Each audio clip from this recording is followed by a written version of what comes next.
இன்னைக்கு இங்க ஒருத்தர் இருந்தார், பேசியே ஆகணும். இதுவரைக்கும் பேசாத இருந்த அவரு தானா எம்எல்ஏ ஆகல. ஆனாரா இங்க இருக்கின்ற கழக நிர்வாகிகள் இரவென்றும் பகலென்றும் பாராம தலைவர் காலத்திலும் சரி அம்மா காலத்திலும் சரி ரத்தத்தை வீரியா மண்ணிலே சிந்து உங்க உழைப்பால் அவர் எம்எல்ஏ ஆனாரு. அப்படித்தான் ஆனாரு. நீங்களாம் பாடுபட்டு தானே ஆனாரு. ஆனா சுயநலம் திமிரு அகங்காரம், அதனால அவரை வெளியேற்ற வேண்டிய சூழ்நிலை ஆகிப்போச்சு. கட்சிக்கு கட்டுப்பாடு தேவையா இல்லையா? கட்சி கட்டுப்பாட்டை மீறினால் யாராக இருந்தாலும் அம்மா இருக்கின்ற காலத்திலும் சரி தலைவர் இருக்கின்ற காலத்திலும் சரி அதை தொடர்ந்து அண்ணா திமுக கடைபிடிச்சது. அதை கடைபிடிச்சோம். இந்த கோபிச்செட்டிப்பட்டி நகரத்தில் ஒருத்தர் கூட எனக்கு அடையாளம் தெரியாது. அப்படி வச்சிருந்தார். ஒரு ஆளை நீ பார்க்க விட மாட்டார். இங்க நகர செயலாளர் பெரியதர்ஷினி இருப்பார். நான் அப்பதான் பார்த்தேன். என்னை வந்து பார்க்கும்போது இவர் தான் நகர செயலாளர். அப்படி ஒரு மோசமான குணம் படைத்தவர். ஒரு நல்ல சட்டை போட்டுட்டு போனா கூட பொறுக்காது. கஷ்டப்பட்டு நீங்க உழைச்சு நீங்க சம்பாரிச்சு அதுல வாங்கின சட்டை போட்டுட்டு போனா கூட பொறுக்காத ஆளு நாட்டுக்கு தேவையா? சிந்திச்சு பாருங்க. இன்றைக்கு அவர் செங்கோட்டையன் இருக்கின்ற வரை யாராவது நிம்மதியா வாழ முடிஞ்சுதா? இந்த பகுதியில் இருக்கிற சிந்து ரவிச்சந்திரனை போட்டி கட்டி அனுப்பிச்சிட்டார். அப்புறம் டிஸ்ட்ரிக்ட் சேர்மன் திரு கந்தசாமி, என்ன ஆம்புலன்ஸா விடுங்க, வழி விடுங்க, போயிட்டு போகுது, வழி விடுங்க தம்பி, போகட்டும். ஆக அவர் என்ன செஞ்சார் பாவம்? டிஸ்ட்ரிக்ட் சேர்மனே கட்சி விட்டு போறாங்கன்னா இவர் எப்படிப்பட்டவரா இருப்பார்? அவ்வளவு கீழ்த்தரமா பேசக்கூடிய மனிதர் இந்த செங்கோட்டையன். அப்படித்தானே? மரியாதை கொடுத்தாலும் பிரயோஜனம் இல்லை. மரியாதை இல்லாத ஒரு மனிதர். அப்படித்தானே? இன்றைக்காவது உலகத்துல தன் மனைவியும் மகனும் புருஷன் நல்லா இருக்குதுன்னு நினைப்பாங்க. நம்ம வீட்டுல பிள்ளைகளா அப்படித்தான் நினைக்குது. நம்ம வீட்டு மனைவியெல்லாம் அப்படித்தான் நினைப்பாங்க. நமக்கு பதவி வந்தா, கணவருக்கு பதவி இருந்தா மகிழ்ச்சியா இருக்கும். மகனுக்கு அப்பா பதவிக்கு தான் மகிழ்ச்சியா இருக்கும். ஆனா அம்மா அவர்களுக்கு அமைச்சராக கொடுத்த போது இவருடைய மனைவி திரு செங்கோட்டையனுடைய மனைவி திரு செங்கோட்டையனுடைய மகன் அங்க தலைமைச் செயலகம், அம்மா முதலமைச்சராக வந்திருக்காங்களே, தலைமைச் செயலகத்துக்கு வந்து புகார் கொடுத்தாங்க. அது கேவலமான புகார். நான் இந்த பதவிக்கு இருக்கிறதுனால அதை சொல்லல. அது என்ன குற்றச்சாட்டுன்னு உங்களுக்கு எல்லாத்துக்கும் தெரியும். இங்க இருக்கிற கோபிச்செட்டிப்பாளையம் இருக்கிற அத்தனை பேருக்கு தெரியும். அப்படி கொஞ்சம் வழிவிட்டு தம்பி, வழிவிட்டு அந்த வண்டி போட்டும்.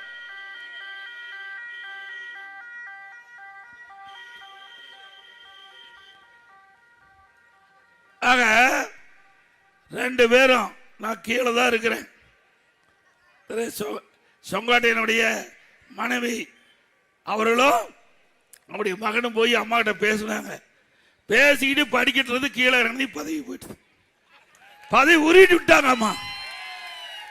அம்மாவுக்கு விசுவாசமானவனா? அம்மாவுக்கு விசுவாசமா இருந்தா பதவி எடுப்பாங்களா?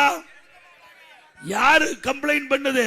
இங்க நகர செயலாளர் கம்ப்ளைண்ட் பண்ணல, ஒன்றிய செயலாளர் கம்ப்ளைண்ட் பண்ணல, தொகுதியில் இருக்கிற மக்கள் கம்ப்ளைண்ட் பண்ணல, தன்னுடைய மனைவி மகன். அப்படி ரெண்டு பேரும் இவர் மேல புகார் கொடுத்து, அது என்ன புகார்னு நீங்களே தெரிஞ்சுக்க. இவர் எப்போ ஏற்பட்ட ஆள் உங்களுக்கு தெரியும், தெரியுமில்ல? அதை நான் சொல்லக்கூடாது, ஏன்னா என்னுடைய பதவிக்கு அது சரியா இருக்காது. ஆக அந்த புகார் கொடுத்த உடனே அம்மா உடனடியா நீக்கிட்டாங்க. பிறகு என்னை அழைச்சி சொன்னாங்க, இப்படிப்பட்ட ஆளு கட்சியில் வச்சிருக்கதே தப்பா போச்சு. நான் ஒரு குடும்பத்தில் மனைவியும் மகனும் என் வாழ்க்கையில் புகார் கொடுத்தது இவருதான் அப்படின்னாங்க. வேற யாரும் புகார் கொடுக்கல. யாரு ஒரு கிளை செயலாளர் மேல கூட அவருடைய மனைவியும் மகனும் கொடுக்கல. வேற எந்த ஒரு கட்சியுடைய பொறுப்பு இருக்கிறவங்க மீது அந்த குடும்பத்தை சேர்ந்து புகார் கொடுக்கல. ஆனா ஒரு அமைச்சரா இருக்கிறவரு, பல முறை எம்எல்ஏ இருந்தவர், அவர் மீது அவருடைய மனைவியும் மகனும் வந்து புகார் கொடுக்கறன்னா இவரெல்லாம் மோசமான மனிதர்னு அம்மா சொன்னாங்க. அப்படிப்பட்ட ஆளை, நீக்கப்பட்ட ஆளை நான் முதலமைச்சராகி என்னுடைய அமைச்சர்களை சேர்த்துனதான் நான் செஞ்ச தப்பு. இல்லைன்னா வீதியில போன கையெடுத்து கும்பிடுறதுக்கு யோகி இருக்குது அந்த ஆளுக்கு. என்னுடைய அமைச்சரவையில் மட்டும் கெஞ்சி கண்ணீர் விட்டா மனுஷன். இப்பெல்லாம் ஏதாவது பேசுறான், வாய் கொழுப்புல பேசிட்டு இருக்க அந்த மனுஷன். நீ அழுது எனக்கு தெரியாதா? நீ வடிச்ச கண்ணீர் தெரியாதா? நீ இருக்கும்போது, நீ முதலமைச்சர் இருக்கும்போது எனக்கு ஒரு வாய்ப்பு கொடுக்கலீங்கன்னா வேற யார் கொடுக்க போறா? உண்மையால எனக்கு வந்து ஒரு காலத்துல நல்ல நண்பராக தான் இருந்தார். நான் இல்லைன்னு நான் மறுக்கல. நான் வந்து இவர் மாதிரி போய் பேச வேண்டிய அவசியம் எனக்கு இல்லை. நான் வந்து அந்த நட்பின் அடிப்படையில் நான் கொடுத்தேன். அந்த மரியாதை உனக்கு இருக்குதா? நன்றி மறப்பது நன்றன்று, நன்றே அல்லது அன்றை மறப்பது நன்று 2000 முன்னே ஐயன் திருவள்ளுவர் சொல்லிட்டு போனார். இது மாதிரி மனிதர்கள் எல்லாம் மன்னிக்க முடியுமா? அப்புறம் சொல்றார், இங்க அத்திக்கடை அவனாசி திட்டம் எத்தனை வருஷமா நீங்க போராடிட்டு இருக்கிறீங்க? 66 ஆண்டு காலம் போராடிட்டு இருக்கிறீங்க. இது வர வேணும். வறட்சியான பகுதி, அங்க இருக்கிற ஏரி குளம் குட்டையெல்லாம் நிரப்ப வேணும். நிலத்தடி உயர வேணும். விவசாய தேவை நீர் கிடைக்க வேணும். குடிப்பதற்கு தேவை நீர் கிடைக்க வேணும். அம்மா இருக்கும்போதே கொண்டு வர நினைச்சாங்க. அம்மா மறைந்த பிறகு நானும் ஒரு விவசாயி. அதனால விவசாயியுடைய கஷ்டத்தை உணர்ந்து மாநில அரசாங்கத்தினுடைய நிதி, ₹1 மத்திய அரசாங்கத்தினுடைய நிதி இல்ல, முழுக்க முழுக்க நம்முடைய மாநில அரசாங்கத்தினுடைய நிதி 1652 கோடி நிதி ஒதுக்கி 1652 கோடி நிதி ஒதுக்கி திட்டத்தை நிறைவேற்றணும். அங்க அடிக்கல் நாட்டினேன். பணி வேகமா நடந்துட்டு இருந்தது. கொரோனா காலம் பணி தடைப்பட்டது. மீண்டும் பணி துவங்கப்பட்டது. ஆட்சி மாற்றம் வந்த பிறகு இவர் வந்து நிறைவேற்றப்பட்ட திமுக ஸ்டாலின், திமுக தலைவர் ஸ்டாலின் வந்து நாம பெற்ற பிள்ளைக்கு அவர் பேர் வச்சுட்டு போயிட்டார். நாம கொண்டாந்து திட்டத்துக்கு அவர் திறந்துட்டு போனார். அதுக்கு பிறகு அங்க இருக்கிற விவசாயிகள், பல விவசாய அமைப்புகள், பல கட்சி ஆச்சரியம் இல்லாம திமுக, காங்கிரஸ், கம்யூனிஸ்ட், அதே போல விவசாய சங்கத்தை சேர்ந்தவர்கள் என்னை அழைச்சி நாங்க எல்லோரும் ஒன்னா சேர்ந்துதான் போராட்டம் நடத்தணும். அதனால எல்லோரும் சேர்ந்து உங்களுக்கு வரவேற்பு கொடுக்கிறோம், நன்றி செலுத்தணும் சொல்லி அழைப்பு கொடுத்தாங்க. அதுக்கு இவர் வரல. கேட்டா அம்மா படமும் தலைவர் படம் இல்லைன்னு பொய்ய சொல்லி வர மறுத்துட்டார். என்ன, இந்த பகுதி மக்கள், இந்த தொகுதி மக்கள், அவர்களுக்கு ஏரி குளம் குட்டையெல்லாம் நிரப்புவதற்காக கொண்டு வந்த திட்டம். இந்த தொகுதி எம்எல்ஏ அதுல வந்து கலந்துக்கல. பொறாம, இப்படி பொறாம பிடிச்சால் நாட்டுக்கு தேவையா? யார் அவருடைய தொகுதி? சிந்திச்சு பாருங்க. அவருடைய தொகுதியிலேயே அவர் இந்த நிகழ்ச்சியில் வந்து கலந்துக்கல. யார் ஏற்பாடு செய்யறது?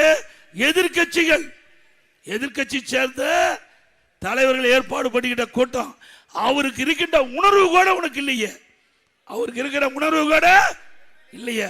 ஓட்டு போட்ட மக்கள், அந்த மக்கள் இன்றைக்கு வளமா செழிப்பா வாழ்வதற்கு தான் இந்த அத்திக்கடை அவனாசி திட்டத்தை கொண்டாந்த. அந்த திட்டத்தை கூட வந்து கலந்துக்கல. அப்புறம் கேட்டா அம்மா படம் இல்ல, நான் வரலைன்னு. நீ எங்க நீங்க அம்மாவை மதிச்ச பாருங்க. பள்ளிக்கூடத்தில் போய் சைக்கிள் கொடுக்கிறார். யார் படம்? கருணாநிதி படம், ஸ்டாலின் படம். யோகி இது எப்படி இருக்குன்னு பாரு. செங்கோட்டையனோட யோகி இது பாரு. இந்த பக்கம் கருணாநிதி படம், இந்த பக்கம் ஸ்டாலின் படம். கருணாநிதி படம், ஸ்டாலின் படம் சைக்கிள் கொடுக்கறதுல. இவர் நாட்டு மக்கள் நன்மை செய்யறவரா? அப்பவே பிடிஎம்க்கு போயிட்டாரு. நான் கண்டுபிடிச்சிட்டேன், நீ திமுகவுடைய உளவாளியா இருப்பதுன்னு கண்டுபிடிச்சாச்சு.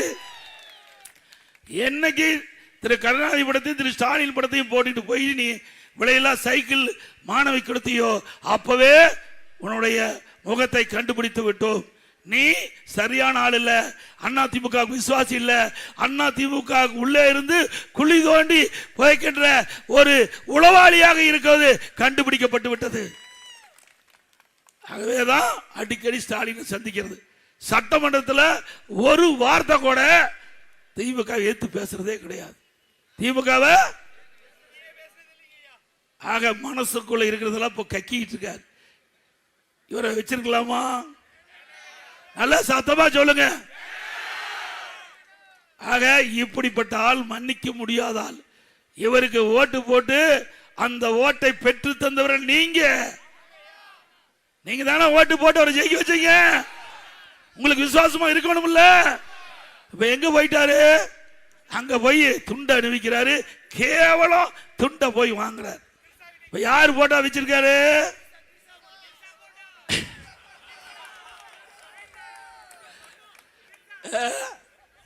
அதுல கை தேர்ந்தவர். சேர வேண்டிய இடத்துல தான் சேர்ந்திருக்காரு. ஆக நீ என்னை பத்தி கேவலமா பேசுற. திரு செங்கோட்டையன் அவர்களே, நீ 100 நாள் ஜெயில் இருந்துட்டு வந்திருக்கிற. வந்துட்டு இருந்தார்ல, நீ யோக்கியமானாலா? என் மேல கேஸ் போட்டாங்க. நெடுஞ்சாலைத்துறையில் ஊழல் கேஸ் போட்டாங்க. கேஸ் போட்டவனே நீதிமன்றத்தில் வாபஸ் வாங்கின ஆர்எஸ் பாரதி சொன்னாங்க, நான் நடத்துறேன், கேஸ் நடத்துறேன். நீதிபதி சொன்னாங்க, வழக்கு போட்டவங்களே வாபஸ் வாங்கும் போது நீங்க எங்க நடத்துறீங்கன்னு. இது வரைக்கும் நாட்டு மக்கள்கிட்ட பேசி இருக்கிறாங்க. அது மறைஞ்சு போயிருமா? சட்டமன்றத்தில் முதலமைச்சர் என்னை பத்தி பேசியிருக்கார்.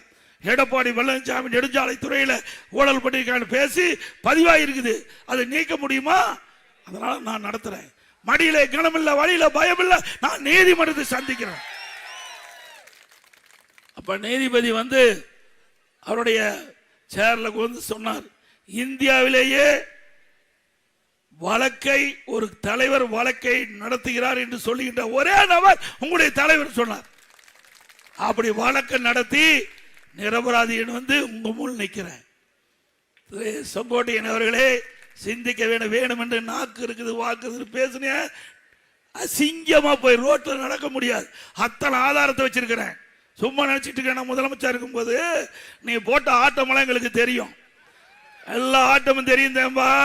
நீ யாரெல்லாம் எப்பப்ப கேஸ் இருந்தது எல்லாம் நான் முதலமைச்சர் இருக்கும் போதே எடுத்து வச்சுட்டேன். நீ என்னைக்கு பிடிமா செயல்பட ஆரம்பிச்சியோ அன்னைக்கே நான் உஷாராயிட்டேன்.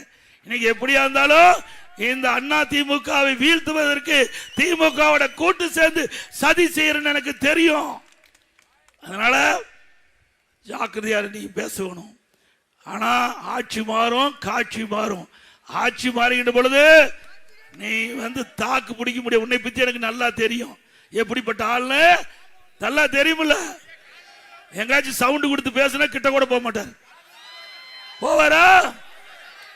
ஏய், நான் அண்ணா திமுகவில் என்னுடைய ஏரியாவில் இப்ப கூட நாடாளுமன்றத்தில் 45,000 ஓட்டு கூடுதலாக வாங்கியிருக்கிறேன். 10வது முறை நிற்கிறேன்.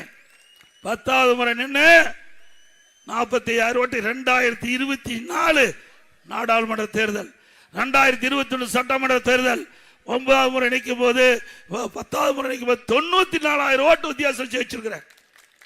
இப்ப நடக்கிற தேர்தல் 1 லட்சம் ஓட்டுல ஜெயிப்பேன். உன்னால சவால் விட முடியுமா? மக்களிடத்துல என்ன அன்பு, குடும்பத்தில் ஒருவனை என்ன பார்ப்பாங்க. இன்றைக்கு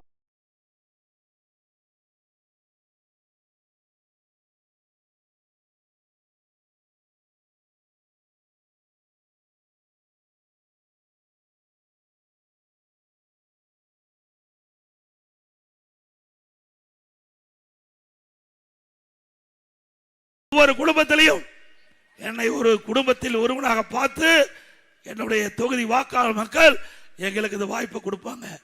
மக்கள் நான் நீதிபதியா அந்த அந்தஸ்துல பார்க்கிறேன்.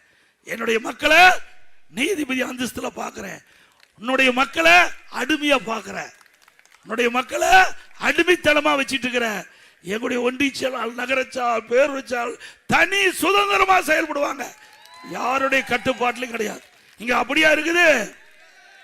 சில ஒன்றிச்சால் இப்பதாங்க உங்ககிட்ட போட்டோ எடுக்கிறேன். எப்படி பொதுச் செயலாளர்கிட்ட இப்பதான் வந்து போட்டோ எடுக்கிறேன்னா எப்படி கட்சி வச்சிருக்காரு பாருங்க. எவ்வளவு மோசமான ஆளு, கொடுமையான ஆளு. பச்சையா பேச ஆரம்பிச்சிருவேன். என்னுடைய பதவி இருக்கிறதுனால அடக்கி வாசிக்கிறேன். திரு செங்கோட்டையன் அவர்களே, நான் எப்பேற்பட்டவன்னு உனக்கு தெரியாது. என்னுடைய முகம் ஒரு பக்கம் தான் பார்த்திருக்கிறேன், இன்னொரு பக்கம் பார்த்ததில்லை. எதுக்கும் துணிஞ்சுவேன். நல்லா ஞாபகம் வச்சுக்க. எதை பத்தியும் கவலைப்படாதவன். திரு ஸ்டாலினுடைய இதிலே விரல் விட்டு ஆட்டுவேன். என்னுடைய கேள்விக்கு அவரே பதில் சொல்ல முடியாம தடுமாறி கொண்டிருக்கிறார். எவ்வளவு பெரிய கட்சி, இன்றைக்கு தாய் இல்லாத பிள்ளை மாதிரி நாம் இருக்கிறோம். இப்ப ஏற்பட்ட கட்சியை உடைக்க எவ்வளவு முயற்சி செஞ்சாங்க, நீ அதுக்கு எவ்வளவு துணை போன, எல்லாமே தெரியும். தெரிஞ்சு உன்னை நான் வச்சுக்கிட்டு தான் இருந்தேன். ஏன்னா ஆக ஒரு பண்பா இருக்கணும், ஒரு மக்களிட பண்பா இருக்கணும். ஒரு கட்சி தலைவர் எப்படி பேசுறன்னு வரையறை முறை செய்யணும். அதை விட்டுட்டு வாய்க்கு வந்த மாதிரி சொந்த பிரச்சனைகளை வேணும்னே திட்டமிட்டு ஒரு தவறான கருத்து. இதுக்கு எனக்கு பக்கத்தில் பல கோடி ரூபாய்க்கு எங்கே மில்லு இருக்குதான். எங்கள் சம்மந்தி ஃபேக்டரியா, அவர் எங்காச்சும் சண்டை பண்ணி விட்டுறாத. அவர் 1997 கட்டி வச்சிருக்காரு. 1900 இன்னொன்னு எங்க பையனுடைய சகலை அவர் 96 கட்டி ஓடிட்டு இருக்குது. அப்ப எங்களுக்கு அவருக்கு சம்மதம் இல்லை. 20 வருஷம் கழிச்சு தான் என் பையனுக்கு கல்யாணம் பண்ண. அந்த சொத்தை பரவாயில்ல சொல்லு, அப்பதான் கடன் கொடுப்பான். கடன் கொடுக்குறவங்க கூட இப்பெல்லாம் எடப்பாடி பழனிசாமிக்கு பணம் கேட்டால் கொடுக்க மாட்டேங்கிறான். இந்த ஃபேக்டரி இன்னும் 2 ஃபேக்டரி சேர்த்து சொல்லு, நல்லா இருக்கு. ஏன்னா நமக்கு அப்பதாங்க பெருமை. ஏதாவது ஒரு 4 பேருக்கு கடன் வாங்கி கட்சிக்காரன் கொடுக்கணும்ல. நீ ஓட்டு வீட்டுல இருந்து எப்படி பங்களா கட்டின, கோபிச்செட்டிப்பாளையம் தெரியுமில்ல? 30 ஏக்கரால் எப்படி காலேஜ் வந்தது, கதிர் காலேஜ் எப்படி வந்தது? என்ன மரம் காய் காய்ச்சுதா, பறிச்சியா? திரு செங்கோட்டையன் அவர்களே, நான் வடக்கம் தேவை. உனக்கு வயதுக்கு தகுந்த மாதிரி பேச்சு தேவை. என்னால விசில் அடிக்கிறது போனா அப்படித்தான் பேச்சு வரும். பேச்சு இருக்கிற இடத்துல இருந்தா நல்ல பேச்சு வரும். ஆனா இடம் மாறினா அதுக்கு தகுந்த மாதிரி தான் அந்த கருத்து வெளிப்படும்.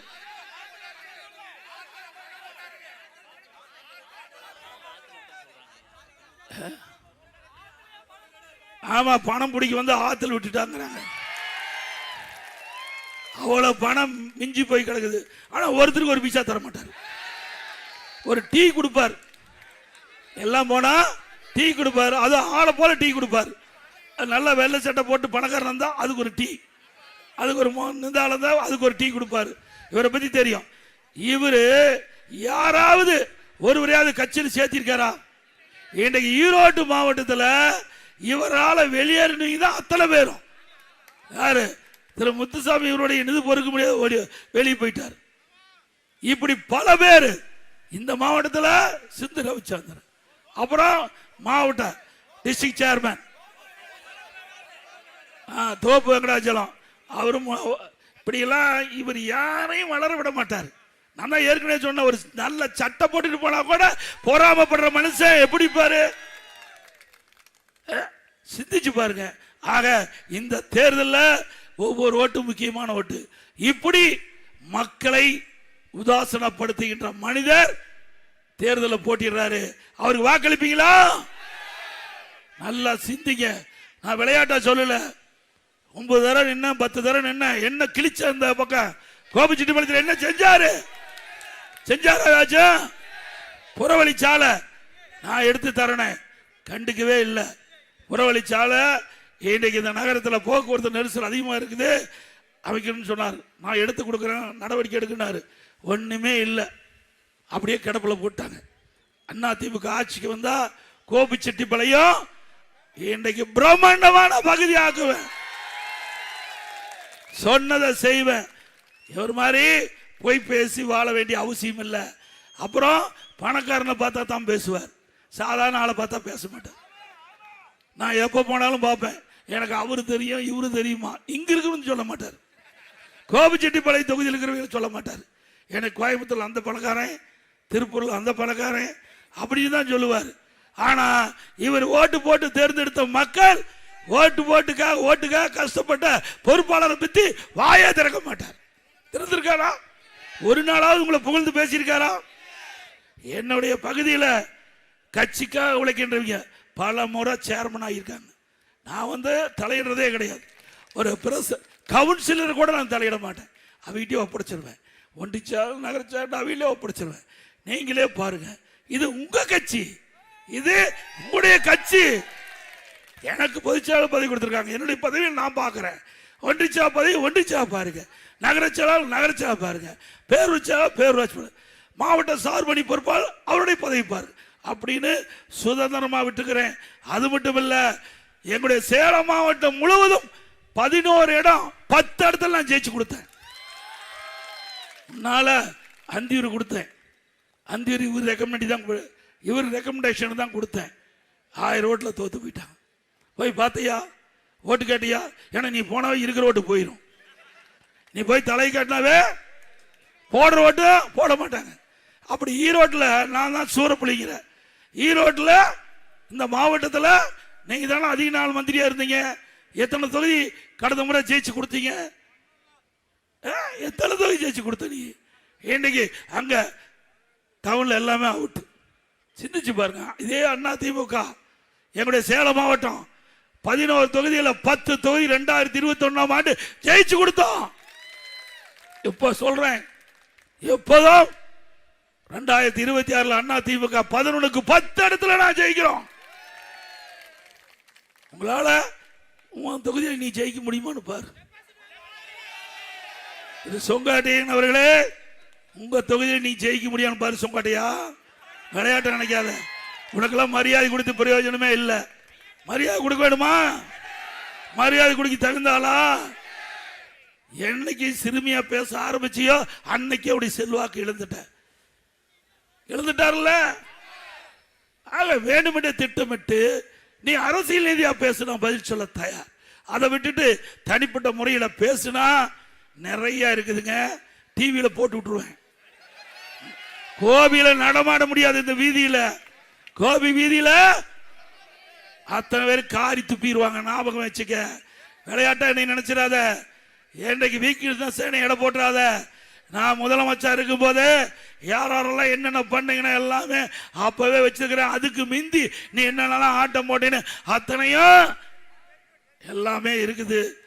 சொங்கடையன் அவர்களே, ஜாக்கிரதையா பேசுங்க. அரசியல் நீதியா சந்திங்க. நாங்க பதில் சொல்ல தயார். அண்ணா திமுக ஆட்சிக்கு வந்தா நிறைய திட்டங்களை நிறைவேற்றுவோம். அத்திக்கீழ அவனாசி திட்டத்தில் விடுபட்ட பகுதி அனைத்தும் சேர்த்து கொள்ளப்படும். அதே போல விவசாயிகள் வாங்கிய தொடக்க வேளாண் கூட்டுறவு வங்கியில வாங்கிய விவசாயிகள் கடன் தள்ளுபடி செய்யப்படும். நிறைய திட்டங்களை நிறைவேற்றுகிறோம். மீண்டும் அம்மா ஆட்சி வளர்ந்தவுடன் தேவையான திட்டங்களை நிறைவேற்றுவோம். நீங்க எப்ப வேணாலும் நேரடியாக நீ பார்க்கலாம். எப்பொழுதும் என்னை நேரடியாக பார்க்கலாம். ஆக அண்ணா திமுக என்பது ஒரு வலிமையான இயக்கம். ஒரு நம்முடைய கூட்டணி வலிமையான கூட்டணி. அண்ணா திமுக, பாரதிய ஜனதா, பாட்டாளி மக்கள் கட்சி, அம்மா மக்கள் முன்னேற்ற கழகம், ஐஜேகே, அதே மாதிரி நம்முடைய வாசன் அவருடைய அமைப்பு, இப்படி பல கட்சிகள் ஒன்றாக சேர்ந்து இந்த தேர்தலை சந்திக்கிறோம். இந்த தேர்தல் மிக மிக முக்கியமான தேர்தல். இதில் பல கோரிக்கை கொடுத்துருக்கிறீங்க. விவசாயிகளுக்கு நெல் கொள்முதல் நிலையங்கள் வேணும் கேட்டிருக்கிறீங்க. அதை ட்ரெய்லர் மூலமாக அமைச்சு கொடுக்கப்படும். கோவை கிரிப்பெல்லாம் ஓடை தூர்வாரி கழிவுநீர் சுத்தமாக அது சுத்தகரிக்கணும், அதை செஞ்சு கொடுக்கப்படும். ஈரோடு நம்முடைய கோபிச்செட்டிப்பாளையத்தில் இருக்கிற மருத்துவமனை சிறந்த மருத்துவமனையாக மாற்றி கொடுக்கும். அனைத்து வசதியும் கூடிய மருத்துவமனையாக ஆற்றி கொடுக்கப்படும்.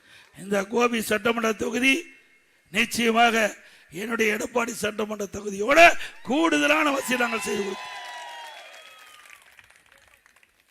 இன்றைய தினம் 297 அறிவிப்புகள் நாங்கள் வெளியிட்டிருக்கிறோம். அதில் முக்கியமான அறிவிப்பு, அதிமுக ஆட்சிக்கு வந்த உடனே இந்த விலைவாசி விண்ணை முற்றுகையால் உயர்ந்து போச்சு. 1 கிலோ அரிசி 30 ரூபாய் ஏறி போச்சு. பருப்பு 60 ரூபாய் ஏறி போச்சு. எண்ணெய் 1 லிட்டர் 60 ரூபாய் ஏறி போச்சு. ஏறி போச்சுல்ல? அதை பற்றி இந்த அரசாங்கம் சிந்திச்சுதா? விலை குறைக்க எந்த நடவடிக்கை எடுக்கல. அதிமுக அரசாங்கம் தான் விலை குறைப்பதற்குண்டான நடவடிக்கை எடுப்போம். அதே போல கட்டுமான பொருட்கள் இன்றைக்கு ஜல்லி விலை, எம்சாண்டு எல்லா விலை ஏறி போச்சு, சிமெண்ட் விலை ஏறி போச்சு, கம்பி விலை ஏறி போச்சு, செங்கல் விலை ஏறி போச்சு, மரம் 200% ஏறி போச்சு. இந்த மாதிரி வீடே கட்ட முடியாது. அதே போல மின் கட்டணம் 67% உயர்த்திட்டாங்க. 67% மின் கட்டண உயர்வு. கடைக்கு முனிசிபாலிட்டி நகராட்சி 100%, 150% கடைக்கு வரி, 150% கடைக்கு வரி. அதிமுக ஆட்சியில் 1000 ரூபாய் கட்டினா 2500 ரூபாய் வரி கட்டணும். அதே மாதிரி வீட்டு வரி 1000 ரூபாய் கட்டினா இப்ப 2000 ரூபாய் கட்டணும். 100% வீட்டு வரி ஆண்டுக்கு 6% உயர்த்தப்படும் என்று அறிவிச்சுட்டாங்க. அதோட குப்பைக்கு வரி போட்டாங்க, குடியிருக்கு வரி. இப்படி வரி மேல் வரி போட்டு விலைவாசி உயர்வுகளை மக்கள் பாதிக்கிறாங்க. அதிலிருந்து அவனை காப்பாற்றுகின்ற விதமா எல்லா குடும்ப அட்டைதாரருக்கும் அவருடைய வங்கி கணக்கில் 10,000 ரூபாய் சிறப்பு உதவித்தொகை அனைத்து குடும்ப அட்டையில் இருக்கின்ற குடும்ப தலையின் மீது மாதந்தோறும் 2,000 ரூபாய் வங்கி கணக்கிலே செலுத்தப்படும். எல்லா குடும்ப அட்டைக்கும் விலை இல்லாம ஃப்ரிட்ஜ் வழங்கப்படும். நம்முடைய பெண்களுக்கு அம்மா இருசக்கர வாகனம் 5 லட்சம் பேர் கொடுக்கப்படும் 27 மானியத்தில். எல்லா குடும்பத்தாருக்கும் வருடத்திற்கு 3 கேஸ் சிலிண்டர் விலை இல்லாமல் வழங்கப்படும். ஒவ்வொரு ஆண்டும் தைப்பொங்கல் வருது, பொங்கல் தொப்பு கொடுக்குறாங்க. அதோட 1000 ரூபாய் பணமும் ரொக்கமாக கொடுக்கப்படும். ஒவ்வொரு தீபாவளி பண்டிகை வருது, அந்த தீபாவளி பண்டிகை போது நம்முடைய பெண்களுக்கு அற்புதமான பட்டு புடவை வழங்கப்படும். பெண்கள் தான் நகர பேருந்துல கட்டணம் இல்லாம பயணம் பண்றாங்க. இனிமேல் ஆண்களும் நகர பேருந்துல கட்டணம் இல்லாமல் பயணம் செய்யலாம். இப்ப ரேஷன் கடையில் போடுற அரிசி தரம் குறைவாக இருப்பதாக என்னிடத்திலே புகார் வந்திருக்குது.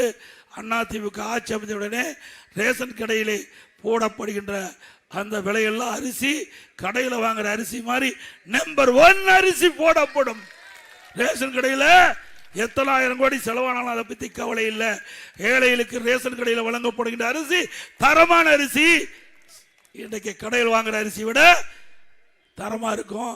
அதே போல அரிசி தான் நம்ம விலை இல்லாம கொடுக்கிறோம்.